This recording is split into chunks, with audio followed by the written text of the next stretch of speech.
story. Do you have any good stories about Mike or about LDS leaders that could be preserved electronically that future generations? Leonard Arrington left his memoirs, his journal. It's been published now. I'm looking at a copy of it. And I read it carefully because I worked for him and I wanted to see what he said about me, which were mostly kind things. But I was surprised to discover that while he was there as church historian, the only professional historian ever to be called to that position, non-general authority to be called to that position, that he got great support from, guess who? Bruce R. McConkie.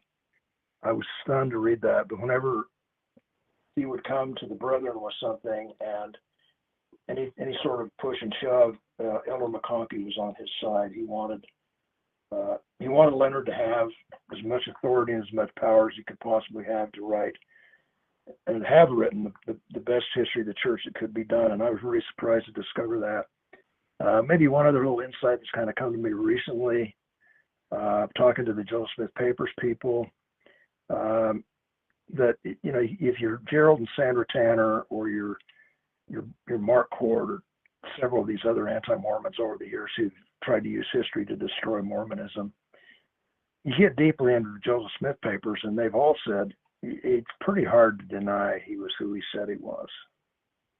You get that again and again from these guys, and they're people I respect. They're not stake president types. They're scholars who've dug deep, and that's the conclusion they come to, that he was who he said he was, and quite faith promoting, I think. These are the scholars that are working on the Joseph Smith Papers? Yeah, the scholars working on the papers, yeah.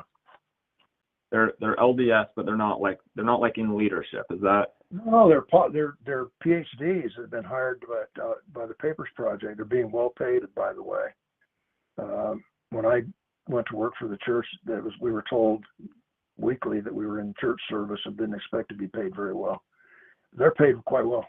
In fact, the salaries are very competitive and probably better than could be offered in academia.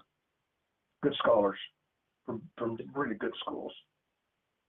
Is there a requirement that they have to be LDS to work on the project? Oh yeah, because it's official church. The initial work was funded by Larry Miller, and I have insight into that because I was working for him too on the side, taking tours as history teachers. Mm-hmm. But he funded it at the beginning, but then I don't know who, the church has put a lot of money into it too. But yeah, you've got to be a temple recommend eligible to work on the project. Yeah.